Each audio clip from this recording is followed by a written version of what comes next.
The void exists in almost every version of Minecraft. Once you fall into the void and stay there for a few seconds, you will continuously take infinite damage and inevitably die. However, in the older console versions of Minecraft, there's an option to set yourself to be invisible. After enabling this option, the system will prompt you that you are invisible and invincible. If you fall into the void with this setting enabled, you won't take any damage at all. You'll just keep falling. So what exactly happens if you fall endlessly like this? If you let the character fall in the void for several hours, a day, or even a week, will there be any visual or auditory changes? Will the game eventually crash completely? You might have seen DS's video about the depth of the void in Minecraft Java Edition. If you haven't, I recommend you watch it. However, the void in the older console versions might not be as interesting and complex as the Java Edition, but I have a lot to share about the void in the console version. These seemingly simple details actually make this exploration more peculiar and complex than SPDS's video. Before delving into the void, I need to explain that the Java Edition of Minecraft mainly runs on a 64-bit program, while the older console version is a 32-bit program. If you don't know the difference between 32-bit and 64-bit, simply put, they represent different processor architectures, determining how numbers and data are stored and processed. This will be crucial later, because I don't have any other consoles. It's testable, so the following content will focus on the Xbox 360 version of Minecraft. In Minecraft, the conventional settings of the void are actually subverted, especially in the older console versions. Entering the void here is much more difficult than simply entering a short command in the Java or Bedrock editions. Once you start falling endlessly in the void, all that awaits you is emptiness. Whether you look up or down, there's nothing around you. Before your eyes is an endless purple void full of grainy textures, empty yet seemingly infinitely vast. I specifically turned on a row of old consoles and started the game just to experience the feeling of falling into the void. This is something that perhaps only a few hundred out of millions of players have briefly experienced, and I am one of them. From childhood to adulthood, I have always been interested in these seemingly meaningless things that are a pure waste of time, and it remains so even now. In March 2017, nearly 8 years ago, a series of coincidences led me to the idea of falling into the void and making this video. I don't want to go into detail about the process of trying to fall into the void over the years, because most of it isn't worth mentioning. Let's get straight to the point. The average speed in Minecraft is 78.4 blocks per second. This means that you will fall 4,704 blocks into the void every minute, 282,240 blocks every hour, and more than 6.7 million blocks every day. Even if you wanted to fall 11 blocks deep into the void, assuming the void actually has a bottom, the process of reaching the target also took nearly 5 months, 147 days, which sounds incredible, but it's entirely achievable, and I did indeed achieve it. My initial goal wasn't actually 11 blocks, but 2,147,483,648 blocks. As mentioned earlier, the old console version is a 32-bit game. The maximum positive integer that can be stored in a 32-bit system is 2,147,483,647, and the minimum negative integer is minus 2,147,483,648. The entire numerical range has 4.3 billion numbers. The numerical range of a 64-bit game can reach over 9 billion. But the focus now is still on the 32-bit target of 2.1 billion. Reaching that point would require more than 10.5 months. Obviously, I couldn't stare at the void screen all these years, as there was really nothing to do. In the 2 years from August 2018 to August 2020, I successfully fell 100 million blocks deep, but what surprised me was that there was no change whatsoever. The map coordinates displayed unprecedentedly strange numbers, but there was no visual or auditory fluctuation. Even after falling for nearly 5 months, there was no change at all. About 2 weeks after falling 1.1 billion blocks, my Xbox suddenly crashed completely. Initially, I thought it was just a temporary malfunction caused by the console running for a long time, so I reloaded the world and continued falling. But after 1 or 2 hours, the console crashed again. That's when I realized the problem. At that time, I was halfway to the 2.1 billion target, approximately 1.07. At the location of the billionth block, the game would crash no matter what I did once I reached that point. Even trying to move or return to the Xbox interface didn't work. I tried everything to bypass this crash point, but it was always in vain, and I eventually gave up. After that, I tried again almost every year, but never succeeded, until April 2024, when I installed an Xbox 360 emulator. I decided to try again. This year, I could increase the game speed by up to 20 times, meaning I wouldn't have to wait more than 5 months. I could reach that crash point in just over a week. In early May 2024, I encountered a crash on the emulator, but this time it generated a crash dump file, which recorded the memory data at the moment of the crash. Although I don't understand crash dump analysis, I could see the floating point numbers of the crash location, as well as nearly infinite values and non-numeric markers. As for the cause of the crash, I don't have a definitive answer, but I suspect it might be related to the precision of the floating point numbers. The larger the number, the lower the coordinate precision. When the game uses the map to locate the character's position, insufficient precision might cause the character to teleport to a non-existent area, ultimately triggering a crash. It could also be that the 32-bit system cannot handle extremely large numbers, leading to a memory error. But I didn't expect that there was a way to bypass these crash points, using a glitch to glide. With normal falling, the character can only fall at a constant speed and move very slowly, but with the glitch, I could completely control the movement.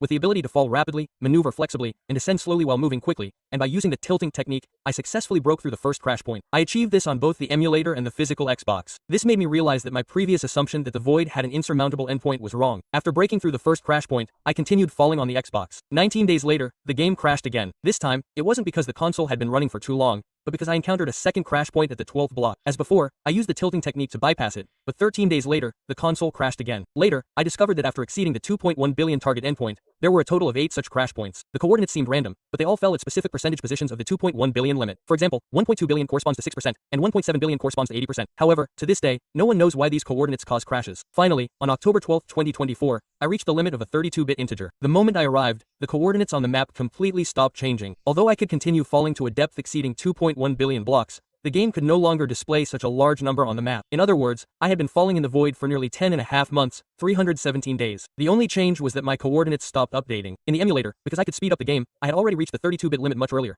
To the extreme, 5 months before the Xbox release, I was still using the MCC2CHFT tool to modify the world data of the Xbox 360 version of Minecraft, including directly setting the player's position. I set the position to a depth of 1.2 blocks into the void, and it worked perfectly. Setting the position to a location before the 32-bit limit also worked normally. This means that you can jump directly to any location without slowly falling. As I mentioned before, the numerical limit of 64-bit games exceeds 9 billion. If you wanted to reach this depth by natural falling, even without acceleration, it would take 3.7 billion years. Even with Z acceleration, it would still take many years. But even at that depth, there was still no change in the void. The visual and auditory aspects were exactly the same as at the beginning. I even used the tool to set the position to approximately 1.8 times 10 to the 308 blocks, close to the limit of 64-bit floating point numbers. This number is unimaginably large. Even if you corresponded every atom in the universe to the number of times it takes to reach the 32-bit limit, it would still be far less than 1/millionth of this number. But the void still showed no change. Different versions of the void also have differences. The current Xbox 360 version hasn't been updated for nearly 6 years, and the void characteristics are as described above. However, I tested an older version from when the nether dimension was first added, and found that the void there not only had different map coordinate fonts, but also allowed for much further horizontal movement, and there were no crash points. However, when reaching the 32-bit limit, the game would directly crash.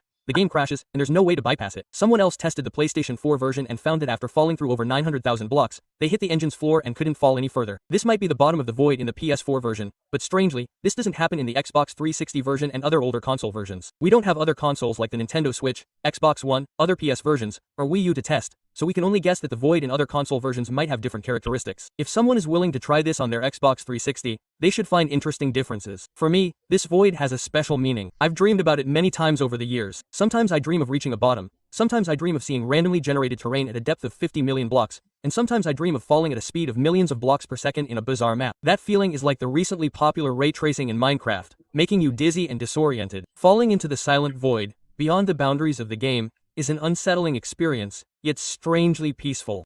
I've always cherished this. I added a Matryoshka doll method to my Minecraft world, putting Minecraft itself inside a computer within the game. After all, once a player achieves all the achievements in the game, there's basically nothing left to explore, so I wanted to solve this problem with this setting, allowing players first, build a computer in the game, then install Minecraft on that computer, and then continue building computers within this nested game. This process continues layer by layer until an entity within one of the nested games becomes aware of its existence within a simulated world and launches a counterattack. However, to implement this gameplay, the first step is to add a buildable computer system to Minecraft. I don't actually understand the workings of real computers, but I've seen people use redstone repeaters and wool in the game to build a simple working computer. So, in my gameplay design, players can first craft small computer components, then combine 9 small components into a larger component, and repeatedly combine larger components until they create a redstone computer CPU. This CPU is extremely expensive to produce, requiring over 500,000 redstone and wool. Therefore, I specifically designed a convenient way to obtain redstone.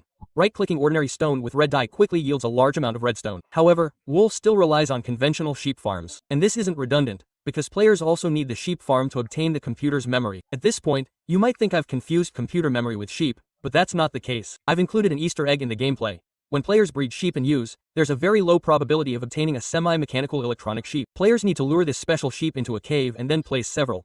Using the dry box as computer storage and the previously crafted CP screen, a complete computer is assembled. Players can also right-click on the computer with different colored dyes to change its appearance with RGB lighting effects. However, to actually use the computer, a screen, mouse, and keyboard are still needed. Real-world computer screens display various colors by mixing red, green, and blue. Therefore, the in-game computer screen I designed also follows this principle. However, Minecraft itself only has 16 dye colors. To display more colors on the screen, I added a dye mixing mechanism, where combining 2 different dyes yields a new color. However, this also caused significant trouble for players' inventory management. Initially, I wanted to give each mixed color a command, such as light gray with a bluish, reddish, or yellowish tint, but I quickly realized it was impossible to distinguish similar colors like light blue with a pinkish tint and pink with a light blue tint. In the end, I could only label each dye color with a hexadecimal code. Just like red dye can dye stone into red ore, players can now use hexadecimal codes like 28B6F to dye stones, obtaining stones of the corresponding color. After breaking them, they can also craft torches and redstone repeaters of the same color. I will elaborate on the subsequent gameplay of this part in later introductions. In addition, players can also combine multiple crafting tables into a giant crafting table, enclose it with glass, and fill the inside with various dyes.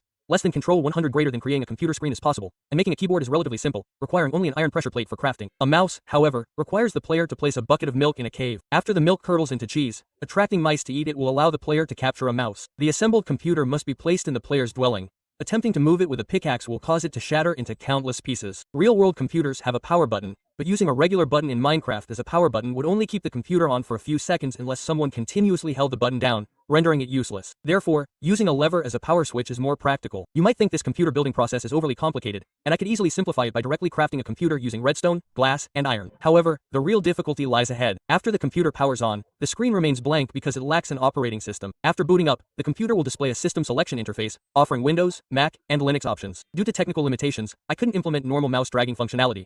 Players need to hold down the mouse button and then click on the screen to operate it. Choosing different systems will teleport the player to a corresponding dimension. In the Windows dimension, there are no windows. Players must traverse this dimension to find a fortress and defeat the Ender Dragon to unlock the system. During this process, players can only rely on mining the wood from the windows. In this dimension, you build pathways by using glass shards as projectiles. The glass shards can restore half a hunger bar, but digesting them will cause the player to lose a small amount of health. This dimension is relatively simple because the fortress is entirely made of glass windows. The only danger is falling into the void. The Mac dimension is more difficult. The entire world is made of knowledge pasta. When the player walks, not only is their speed slow, but they also make a squishing sound as the pasta is crushed. Furthermore, the abundance of knowledge attracts giant rats that will actively attack the player. The player can only dig up knowledge pasta and cover their body with it for protection, but this armor provides very little protection, so the player must remain vigilant at all times. However, after defeating the giant rats, they will drop rat heads. Wearing a rat head on your head will deter other rats. As for Lynn's dimension, my understanding of it is limited to the fact that it has a high technical threshold and is full of computer science related elements. Therefore, the scenery in this dimension is similar to a normal game world, but everything has the visual effect of being inside a computer. I thought this dimension would be easy to explore,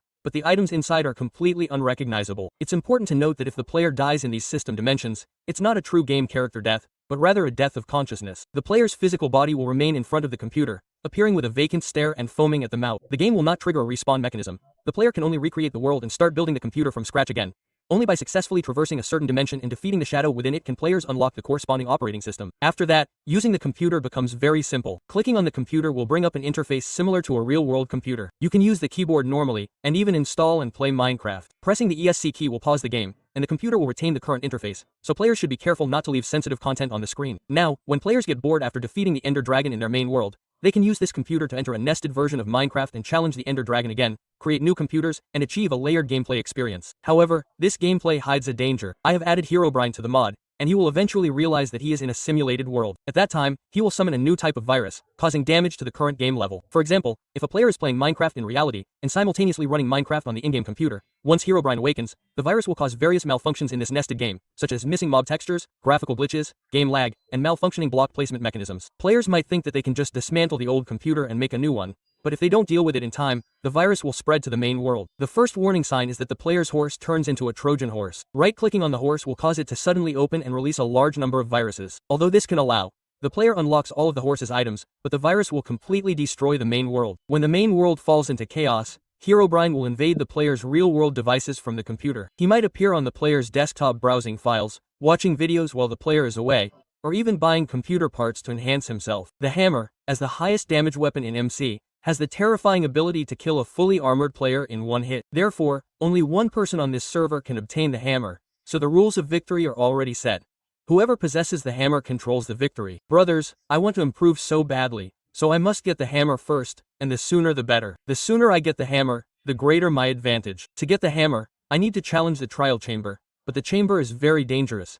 Only diamond armor can ensure my safety. Therefore, after getting the basic stone tools and food, I immediately went into the cave to mine. Great, my progress is incredibly smooth. No one should be faster than me. Awesome, such a large cave is really lucky. This large cave allowed me to easily find scattered diamonds. Soon I mined enough diamonds to make a full set of diamond armor, and even enchanted it. So fast, I've never had such a wonderful start. Now it's time to find the trial chamber. Normally, to find the trial chamber, we need to trade maps with villagers, but for me, who is racing against time, this was too slow, so I chose to look for it directly by observing the block patterns. This allowed me to get a rough idea of the specific block's location. Although it wasn't very precise, it was perfect for me given the time constraints. Finally, I found a general location. I hope my judgment is correct. After digging down for a while, the special blocks I unearthed excited me. I successfully located the trial chamber. I'm sure I'm the first person on the server to enter the trial chamber. Having prepared for battle, I'm about to begin the trial. To get the materials to craft the heavy hammer, we need to obtain the ominous item. Obtaining the ominous item requires opening the protection and getting the core, but I'm a solo player, so my efficiency is much slower than a team. Every additional person doubles the efficiency, which is much faster than grinding alone. So this is a gamble. Everything or nothing depends on my luck. No bread, no bread. Why is my luck so bad now? All I need is the key. With the key, I still have to open the vault to get the ominous item. It's a ridiculously low probability. I've already been hit by the whirlwind storm. 1 protection, 2 protections. Until I opened all the protections in the trial chamber, and I still didn't get the ominous item. This is truly frustrating. I have to wait here for the trial chamber's cooldown to end, but I'm not sure if I'll get it next time. So I decided to call for help. I need a temporary teammate. This was a dangerous decision. The person I called might even eat me alive, so it had to be someone I could control. Luckily, I found the perfect target. This player named Kale only joined the game after it started, so he would definitely be interested in the secret room. However, because of my notorious reputation, he might refuse. I needed to trick him a bit. He also wanted to enter the secret room, and I could tell him the address to save him time. Therefore, I took advantage of the situation and told him I was unlucky and hadn't gotten anything. I told him that if he came, we could compete fairly. Whoever crafted the Warhammer first would get to keep it. He hesitated, but after I appealed to his emotions, he agreed. Even if he found the secret room, he might still need to cooperate with others. So why not me? Besides, I was only one person, and the probability of getting the Warhammer was 50-50. Of course, the biggest reason was that someone else might find the other trial challengers. Now we had to race against time, otherwise, we wouldn't even get a sip of the soup. I immediately sent Kale my coordinates, so he could hurry and get the reward, which would give us hope. Kale arrived quickly, but we still needed to wait for the trial cooldown. Finally, the trial started again, and Kale and I immediately started farming to protect the key. This might be our only chance. If we missed it, the Warhammer might be taken by someone else. We worked together to kill the monsters that spawned. Kale's equipment was relatively poor, so I did most of the attacking. Come on, but his luck compensated for that. The first key we found opened the ominous item, and now we're confident we can get the heavy hammer. I started the ominous trial with him, and I stayed close to Kalen the whole time to get the 2-person reward. We were both excited, and together we killed the monsters that came out of the jar. Finally, after killing a group of spiders, we successfully obtained 2 ominous trial keys. I gave Kalen the key I promised him. Now it's a race to see who gets the heavy core and the heavy hammer first. I opened the ominous chest first, and the moment I saw the core, I immediately pounced on it and assembled the heavy hammer in 2 seconds. Seeing that I had already obtained the heavy hammer, Kalen panicked a little. He immediately said that I could take the heavy hammer and leave. There was no need to kill him. I could only thank him for his performance over the past 10 minutes, letting him use his ominous protection key to open the chest. I immediately killed him, making him the first blood for this heavy hammer. Of course, this was all agreed upon beforehand. After all, the transaction was over, so we were enemies. Killing him early is better than him coming to kill me later with his armor. As expected, he immediately revealed the information that I had obtained the heavy hammer. I guess everyone on the server will be my enemy now, but I don't care, because now that I have the heavy hammer, I am invincible. You might say I'm bragging, but I know I'm just stating the facts. Believe me, I will only get stronger and stronger after this. I even look forward to it. Other players came to hunt me down, saving me the trouble of searching for them everywhere. Next, I went to a better realm that was undergoing a great transformation. Most of the Zhu Ling kingdom had been turned into zombies. In the eyes of the zombie Zhu Ling king, anyone who dared to harbor the black medicine messengers needed to invade the main world through the portal was a sinner of the Zhu Ling kingdom. The zombie Zhu Ling king was ambitious, and a grand invasion was being meticulously prepared. At the same time, a performance match was being held in the main world's zombie kingdom. The zombie king, riding a warhorse and wielding a spear and shield, was unstoppable, knocking down 5 targets at once. Such power excited the watching zombies immensely, and the zombie king won the highest honor. Suddenly, a warning horn sounded. The zombie king immediately rushed to the scout's side. Looking in the direction the scout pointed, 3 huge portals stood there. They approached to observe, and just then, the sound of marching footsteps came from the portals. The zombie king frowned, discovering that a large number of Zhu Ling troops were pouring out. There were archers and many aerial units, including flame men. The number of Zhu Ling entering the main world was already large enough, but a continuous stream of troops was still pouring through the portals. This army had a complete range of troop types, and their advance was orderly. It was clearly a battle-hardened army. As the last general, the Spider Zhu Ling king, stepped out of the portal,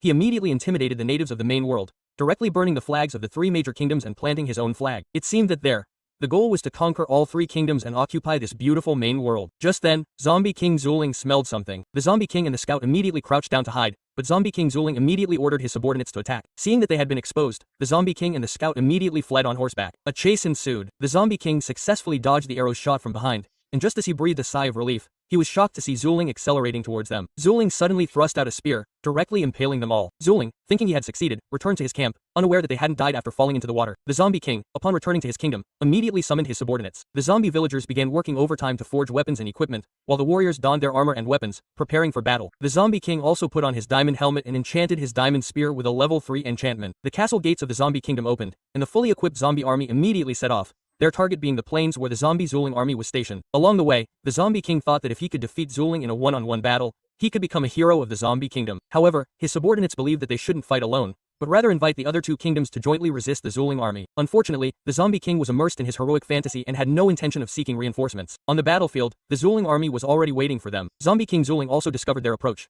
The war was about to begin, and both sides were becoming increasingly agitated. With a command from King Zuling, the army immediately began its charge. A dense mass of Zuling warriors, accompanied by the fiery beings from the sky, rapidly advanced. The zombie king, without further delay, led his own troops forward. The two sides clashed like spears against shields, quickly engaging in battle. The Zuling archers were the first to unleash a volley of arrows, a rain of arrows falling upon the enemy. Unlucky zombies fell to the ground immediately. The Zuling warriors, well trained, immediately formed a defensive line to block the cavalry. Although many zombie cavalrymen still managed to break through the blockade, their charge was successfully slowed down. The chaotic battle began. The zombie king, at the forefront, wielded his diamond-tipped spear, charging forward. Every Zuling warrior he encountered was no match for him. Even when the fiery beings came to attack, he easily dodged their fireballs, then unleashed a lightning-fast three-pronged spear attack, striking down all the fiery beings. But no matter how quickly he killed the zombies, he couldn't turn the tide of the battle. The Zuling warriors' combat skills were far superior. A single shield and spear combination was enough to take down many soldiers. Seeing that his army couldn't withstand the Zuling army's attack, the zombie king, even though he didn't want to, had to send for reinforcements. A bat messenger carried one letter to the desert temple, while another was intercepted by the sea creatures. The zombie king continued to fight bravely, needing to buy more time before reinforcements arrived. But King Zuling didn't want to delay any longer. Now it was general against general, soldier against soldier. Zhu Lingwang and the zombie king began to fight fiercely on horseback, each vying for power with every move, thrusting and parrying. They fought back and forth, but ultimately Zhu Lingwang was superior. He deflected the shield with a backhand strike, knocking the zombie king to the ground. The zombie king tried to get up and counterattack, but was kicked down by Zhu Lingwang. Just as his life hung in the balance, the rallying horn sounded again. Under the moonlight, countless camel-riding shag warriors charged down the mountain. Reinforcements had arrived. Zhu Ling's army immediately sent a portion to fight them. With the powerful reinforcements, the zombie king immediately stood up. Not only had the shags arrived, but from their blind spot, they were frantically throwing tridents at Zhu Ling's men on the shore, easily taking down a large number of them. Zhu Lingwang was furious at this sight and immediately ordered his subordinates to bring the ultimate weapon. The shocking battle between the three leaders suddenly intensified. A colossal figure squeezed through the portal on the other side. It was a giant demon wrapped in armor. This creature, enslaved by Zhu Ling, opened its mouth and fired fireballs, scattering the soldiers in disarray. With its sheer power, it allowed Zhu Ling's forces to regain the advantage. Seeing such a powerful enemy, the zombie king showed no fear and immediately charged forward, wanting to take down the Zhu Ling soldiers holding the chains. He swung the chains around, knocking down all the Zhu Ling soldiers. Now the demon began to fire at Zhu Ling's men, who fled in panic. Seeing this, Zhu Lingwang immediately charged forward. Previously, wanting to defeat the zombie king and reclaim the evil spirit, he also grabbed a chain and began a battle with the zombie king. During the fight, the evil spirit suffered, directly pulling them both into the sky. But even so, they still didn't stop, instead seizing the opportunity to try and knock each other down. Finally, the king, with a flash of inspiration, charged out with a thrust, directly using the chain to bind the evil spirit's myriad forms. Now unable to fly, to save himself, he used the last free form to knock both of them away. At this height, neither Zhu Ling king nor the zombie king could land safely. Fortunately, the zombie king's spear had a thrusting ability, and he decisively thrust repeatedly towards the river, while Zhu Ling king fell hard to the ground. With their leader defeated, the Zhu Ling were no longer in the mood to fight, and all fled. Meanwhile, Preston, the older brother, suddenly wanted to travel around the 1100th world. Of course, walking step by step wasn't suitable for him. He wanted to travel 1,000 miles in a single step. This was his plan. With each step, the number would increase by 1. Therefore, he decided to set a small goal of walking 1 million steps. But even this small goal was almost impossible to achieve unless he used overpowered items, such as this super energy drink. Just looking at it, it seems to have a mirror effect. He believed that the items here would definitely make his progress faster. He also discovered that there were even masters in these small compartments. Unfortunately, my brother couldn't enter the left side, which seemed to be a celestial slingshot, while the right side was an infinite speed key. My brother knew that traveling around the world might depend on this key. Returning outside, he bought a can of energy drink. After drinking it, golden battle energy surged from his body, greatly increasing his speed. However, the effect was short-lived, so he bought many more cans to maintain the battle energy state. This state allowed him to move incredibly fast, comparable to the speed of the 100-ton king. His speed reached over 200. My brother arrived in front of the catapult, bought 2 of them, and noticed a 500-unit saddle launcher nearby, whose effect he didn't know. The catapult needed to be charged by killing monsters. My brother drank another energy drink and activated the battle energy state. With his efforts, the catapult was quickly charged. He stepped onto it, and the powerful spring launched him over mountains and valleys. But he suddenly realized that even after crossing a mountain, his deployment points only increased by 200. My brother felt something was wrong, so he decided to drink another energy drink and try again. However, just as he finished setting up the catapult, a pig stepped on it first, wasting a perfectly good catapult. Fortunately, my brother had prepared some deployment points beforehand and bought several more catapults. This time, he surrounded the catapults to prevent a similar situation. Using the battle energy state, he activated the catapults. Just as my brother suspected, his deployment points began to increase rapidly. Although it was only 500, he could now buy the saddle launcher. Suddenly, the older brother noticed something on the other side. He walked closer and found it was Sonic. No, wait, his eyes were all messed up. He said his name was Sonic, and although he wasn't the real Sonic, he was just as fast. He thought the older brother couldn't run 1,000,000 steps faster than him, but his running style amused the older brother. With the saddle launcher, the older brother could ride anything. He glanced at a villager, and unexpectedly, a saddle landed on the villager's head, like a strange hairstyle. The older brother immediately sat on his head, but the villager clearly had his own consciousness and didn't want to be the older brother's mount. Therefore, he ran around everywhere with the older brother on his head. To avoid becoming the older brother's mount, he even ran himself to death. The older brother then rode Shadow, but Shadow also didn't want anyone sitting on his head, and immediately ran towards the lava with the older brother. The older brother was shocked by their defiant attitude,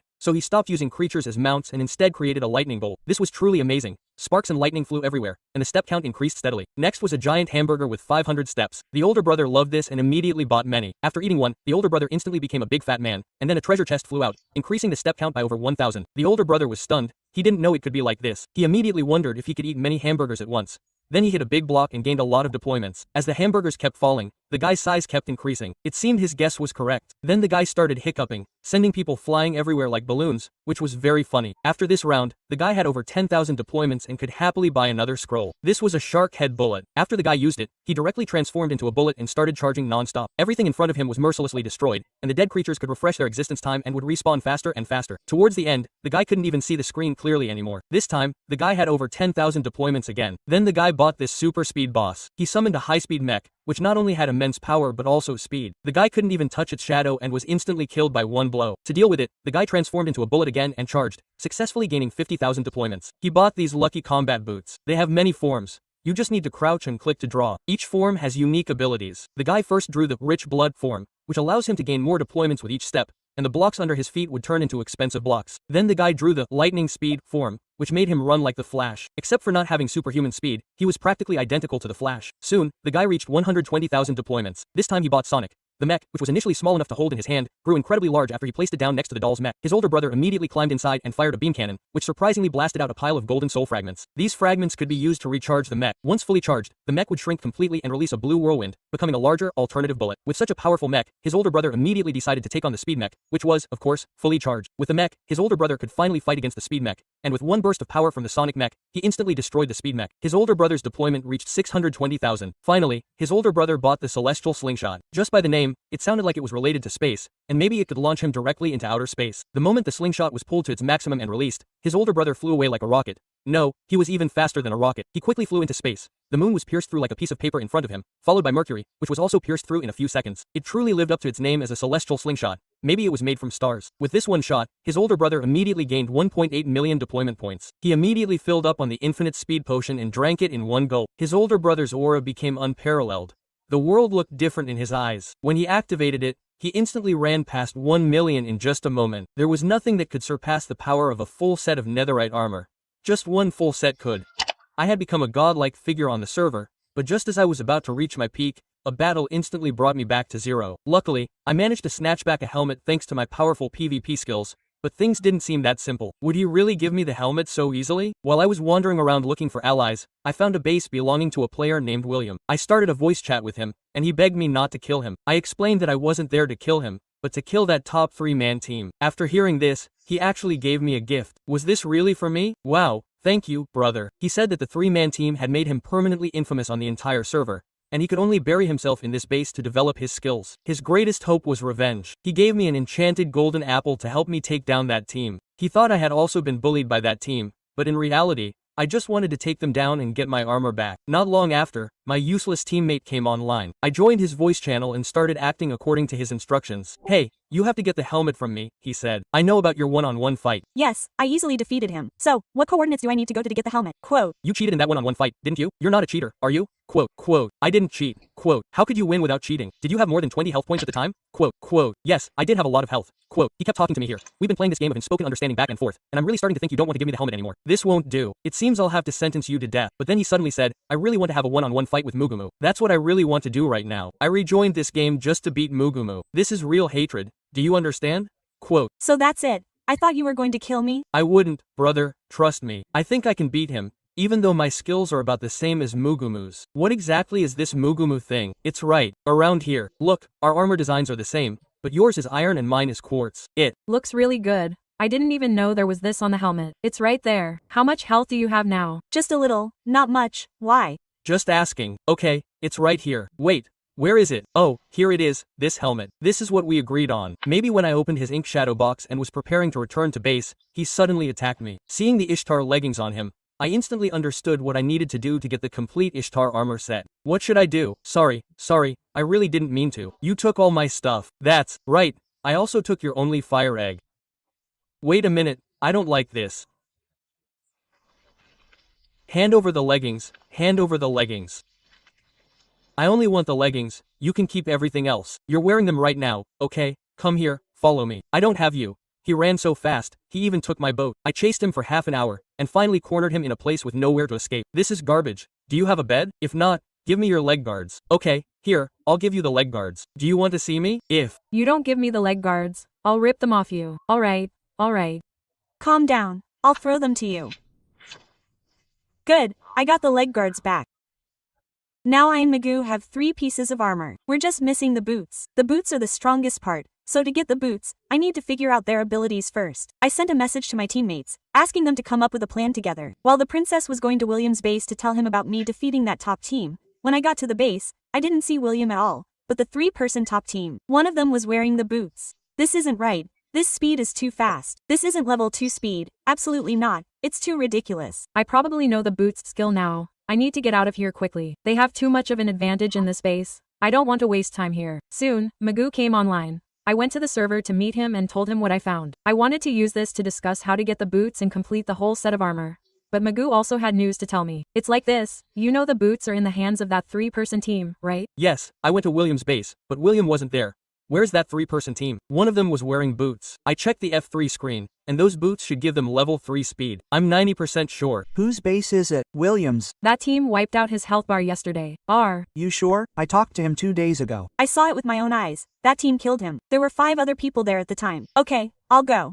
I guess they're using the speed advantage from the boots to chase everyone down. After all, nobody can outrun them. Nobody stands a chance. If what you're saying is true, then we're probably their next target. Once they finish off the noobs, they'll come after us. That 3-person team clearly wants to eliminate everyone on the server. Magoo and I both know that if we don't get the boots quickly, we'll be next. So we started making a plan. What should we do? We have to set a trap at William's base, right? We definitely need a trap. Yes, a trap is the only way. After all, they have level 3 speed. We can't beat them head on. How about a railgun? I think a railgun is reliable. It might work, but I think this location is too risky. What do you mean? I want to use an arrow cannon to take out the player with the boots and steal the boots. The principle of this thing is to accelerate arrows to extremely high speeds using a large amount of TNT, which can instantly kill players. This is definitely the best way to get the boots and a complete set of armor, but for some reason, Magoo is strongly against using it. This move. You think the ghost cannon is useless, right? I think only an idiot would fall for it. So you want to let Trash do it? I think he'll be willing. We have to go all out to win this. I think we can do it. Okay. Then let's try a void trap. It's settled. We'll go to the spawn point to set up the trap. Makumu made a huge void trap, and I made 2 small TNT traps as backup, in case the void trap fails. We stayed up all night. Makumu's void trap was finished. And I also made 2 TNT minecart traps as backup. This might be our only chance to get the boots, so we geared up with PvP equipment overnight to prepare for the decisive battle the next day. The next day, we met with the 3-person team and proposed a condition that would allow us to get the Wither skeleton armor. My suggestion is that we fight a 2v3 match against you 3, and the winner takes the boots. No, not just the boots. The winner takes the entire set of armor, winner takes all. And it's not 2v3, it's 3v1. If you want the whole set of armor, you have to fight us 3 alone. You want me to fight you 3 alone? Do you really think I'm a god? Listen to me, Dick's equipment is terrible, and look at Trash. You 2 are the 2 strongest players on the server, so you fighting us 3 alone is completely fine. It's very fair. This isn't fair at all. Okay, I'll discuss it with Makumu. Do you know how rare this opportunity is? If we miss this chance, we won't get another one like it. The key is, who should go to fight? I have permanent level 2 strength and fire protection. I think I can withstand more damage. Do you want to test it first? I won the previous 1-on-1 fight against that Trash player, and it will be the same this time. It's settled. I'm going to fight this 3v1 match, betting everything to get the complete set of his armor. Makumu gave me the chest plate, giving me an advantage in the battle. I'm just 1 step away from getting the complete set of armor. I even started thinking, even if I win, who should the armor belong to? I don't have time to think about it carefully, because the final battle is coming soon. Makumu and I will either lose everything or finally gather the complete set. How far away is the trap? Just west of the 100th brother. It's okay, I can quickly pull the switch.